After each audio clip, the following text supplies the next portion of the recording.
Всем привет, друзья! Это обзор на 2001 год, первый год 21 века, и сегодня в выпуске. Первый в мире космический турист, необыкновенные экранизации волшебных миров, грандиозные музыкальные выступления, как мультяшка покорила интернет, легендарные компьютерные игры, всемирный театральный фестиваль. Не обойдется обзор и без печальных событий, таких как эпидемия среди животных и ужасающая террористическая атака на США. Об этих и многих других событиях со всего мира расскажем прямо сейчас.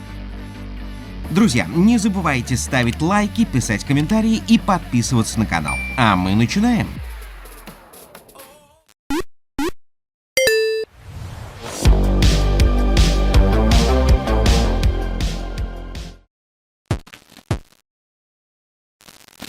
Эпидемия года. Вспышка ящера в Европе вызвала кризис животноводства в Соединенном Королевстве и, как следствие, дефицит поставки мяса в другие страны, в том числе и Россию. Болезнь у коров была выявлена в Великобритании, а впоследствии и в других странах Евросоюза. Опасное вирусное заболевание всерьез грозило всем буренкам Европы, поэтому англичане применили радикальные методы, ликвидировав практически все поголовье крупного рогатого скота, 6 миллионов коров и овец были уничтожены, чтобы заболевание не распространилось по миру. 15 января в сети интернет начинает работу первый англоязычный раздел свободной энциклопедии Википедия. Отцы-основатели, существовавшей ранее Нупедии, свободной англоязычной энциклопедии, редактируемой профессиональными специалистами в различных областях, предложили новую вики-технологию, вариант быстрого создания материала любым человеком. И дело пошло. Через 5 месяцев после запуска английской версии в нашей стране появляется своя Википедия. 24 мая 2001 года увидела свет дебютная статья российской Википедии. Без этой энциклопедии теперь невозможно представить нашу современную жизнь. Ужасающая террористическая атака на США. Америка атакована сразу 4 самолетами «Боинг». Античеловеческая операция хорошо скоординирована, в ней участвуют подготовленные смертники, боевики, группа захвата и террористы-пилоты. Первый самолет Boeing 767 компании American Airlines захвачен террористами в воздухе. Он меняет курс, летит не в Лос-Анджелес, а в Нью-Йорк. В 8 часов 46 минут самолет на огромной скорости врезается в северную башню Всемирного торгового центра между 94 и 98 этажами. Разрушения ужасны. Искалеченное здание вспыхивает, как спичка от разлитого авиационного керосина. Очевидцы поражены неожиданностью и масштабом трагедии. Они еще не знают, что это только первая часть страшной террористической атаки. Телекомпания CNN сразу же начинает трансляцию с места катастрофы. Горящий небоскреб в клубах огня и черного дыма смотрится как в фильме ужасов, и тут же в прямом эфире происходит еще одна атака на соседнюю башню. Телезрители видят, как второй Boeing 767 разрушает часть южной башни Всемирного торгового центра. Удар такой страшный по силе, что многочисленные части авиалайнера просто выбрасывает с другой стороны здания. На экранах всего мира горят и разрушаются 2 самые высокие башни в мире. Америка в шоке. Это война. Спецслужбы узнают, что террористами захвачено 4 самолета. Куда последуют новые страшные удары? Белый дом, Капитолий, 3-й самолет, управляемый смертниками, громит здание Пентагона. Разрушено западное крыло военного анклава США. Оно горит и обрушается на глазах. 4-й Боинг врезается в землю, террористам дали бой пассажиры лайнера. Они спасли Белый дом, но пожертвовали собой. Потрясенная терактом 11 сентября, Америка взяла себя в руки и настроена серьезно. Президент Буш объявляет войну терроризму. Главный враг – Усама бен Ладен, террорист номер 1, который, по оперативной информации спецслужб, находится в Афганистане. Америка предъявляет афганскому правительству талибов свой ультиматум – выдать всех преступников, бен Ладена и остальных лидеров Аль-Каиды. Талибан отказывает. Не зря фанатичные сторонники этого движения многие годы проклинали Америку как своего главного врага. В ответ США и дружественные ей страны НАТО уже 7 октября наносят ракетные удары по военной структуре движения талибов. Начинается операция «Несокрушимая свобода», которая должна воздать террористам по заслугам. Ракетные удары крылатыми ракетами с военных кораблей и наступление по всем фронтам врагов режима коалиции Северного Альянса вынуждают талибов отступать в горы и сдавать город за городом. В результате скоротечной трехмесячной операции Талибан разгромлен. В Афганистане новое переходное правительство. Боевики укрываются в труднодоступных горных районах. Много пленных, но Усамы бен Ладена и Муллы Аммара, лидера движения, среди них нет. Талибы разгромлены, международный терроризм нет. США и весь мир ждет долгое и непростое противостояние, о котором мы обязательно расскажем в будущих выпусках. Отвлечемся от трагедий и войн и расскажем о более позитивных событиях. Первым космическим туристом в истории космоса стал американец Деннис Тито. Именно он первым в мире улетел 28 апреля 2001 года на Международную космическую станцию и вписал свое имя в историю туристических космических полетов. Удовольствие для новоявленного космонавта было не из дешевых – $20 миллионов всего лишь за 6 дней пребывания на орбите. Но Тито, бывший банкир, не скрывал своего восторга. Сбылась его детская мечта, а мечта, она, как известно, всегда стоит больше, чем все деньги мира. В коллекцию бестселлеров огромного мира кино год принес 2 настоящих шедевра. Сокровищница фильмов пополнилась гениальными лентами. Эти кинокартины знают все год от года, как хорошее вино, они становятся только лучше. Их пересматривают снова и снова, потому что от этих фильмов получаешь настоящее эстетическое наслаждение. Первый из них — настоящий бестселлер 2001 года. Год триумфа мальчика, который выжил. На экраны выходит кинохит по роману Джон Роулинг «Гарри Поттер и философский камень» и сразу завоевывает первое место в мире по кассовым сборам. $976,5 миллиона выручка кинопремьеры, и это грандиозный успех. Дети разных стран с упоением смотрят увлекательную сказку про худенького мальчика в очках, радуются его первым успехам в школе волшебников Хогвартс, смеются над его неуклюжим другом и сокурсником Добряком Роном, обижаются вместе с Гермионой Грейнджер и наслаждаются атмосферой фильма, настоящим волшебством повествования. Юные волшебники входят в жизнь каждой российской семьи, и Гарри Поттер становится в ней настоящим любимцем.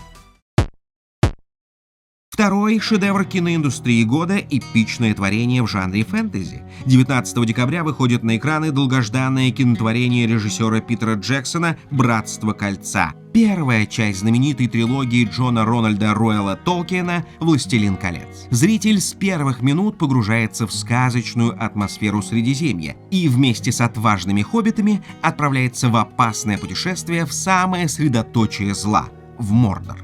Не ошибемся, если скажем, что эти фильмы стали культовыми и оставили серьезный след в формировании культурного мировоззрения целого поколения.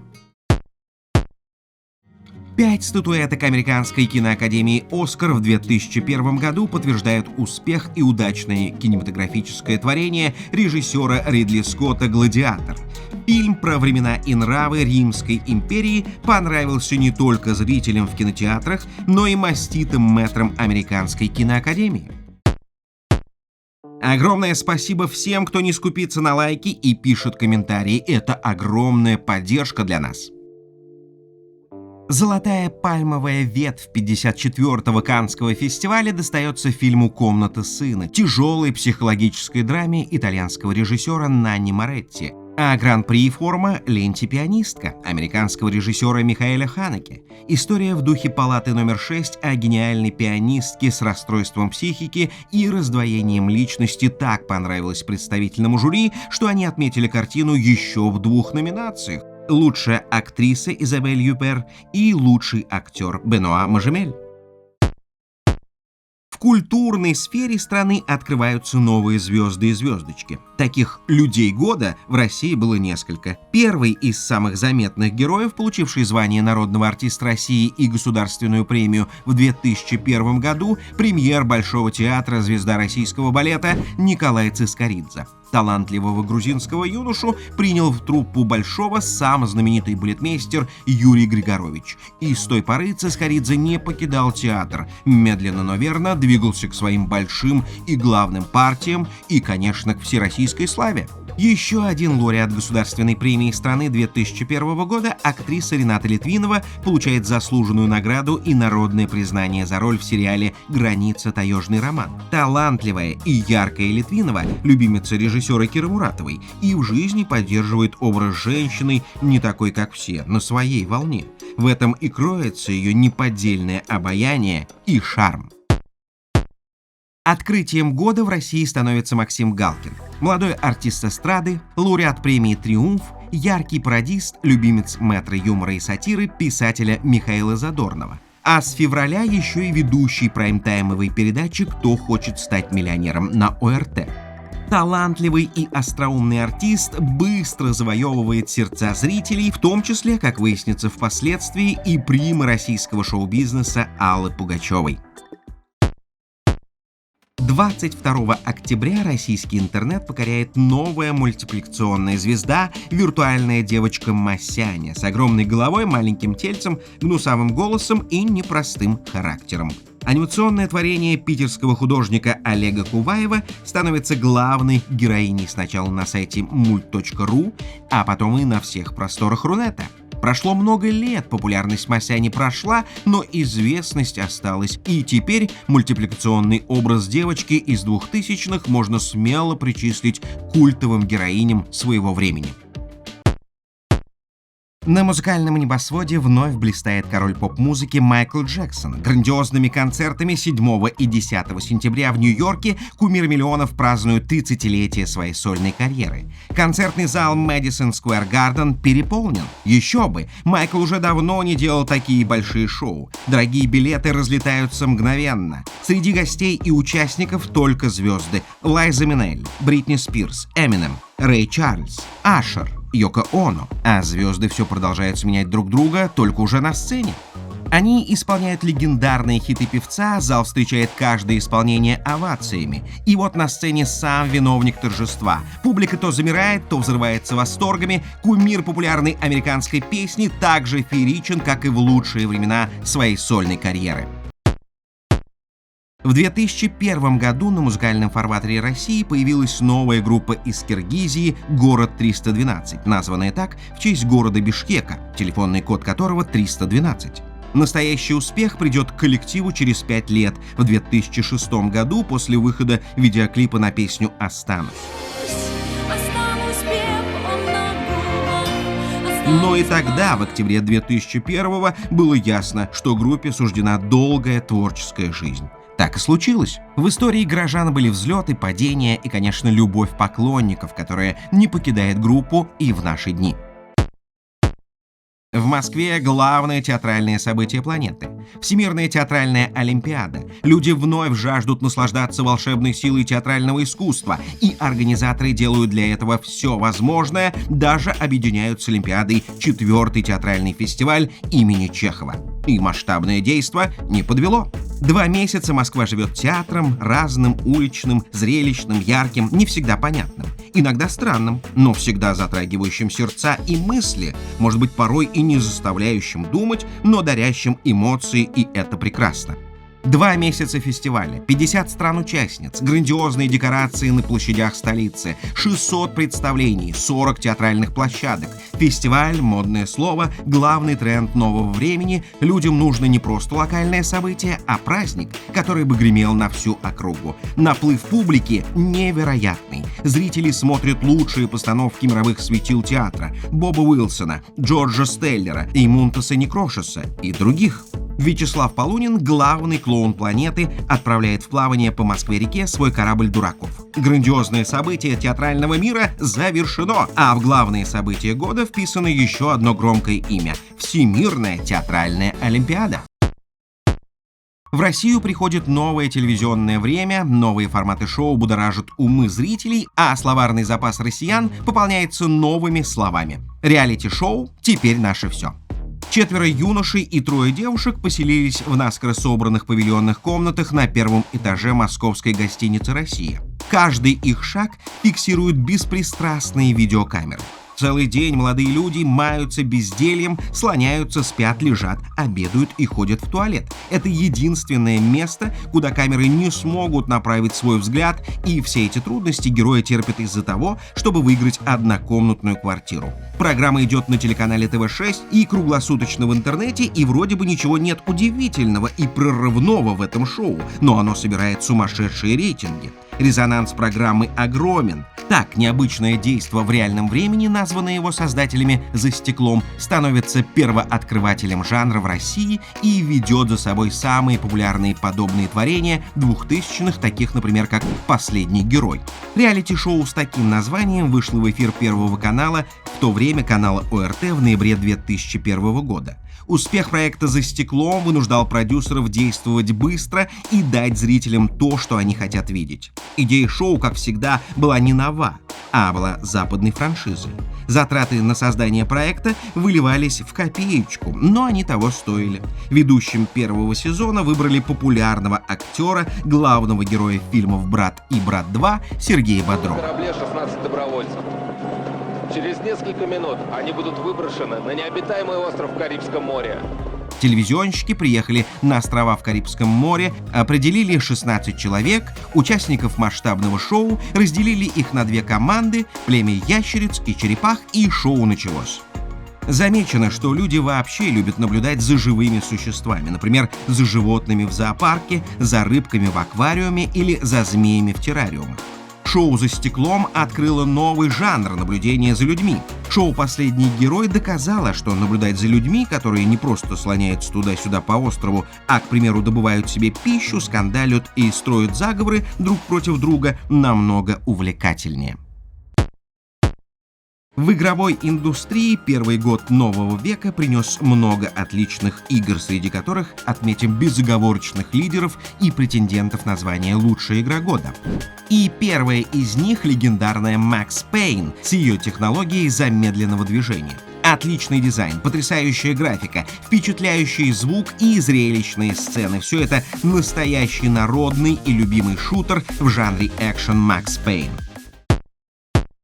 Вторая достойная игра года, по нашему мнению, тактический шутер Operation Flashpoint Cold War Crisis, или в переводе «Операция Flashpoint. Холодная война».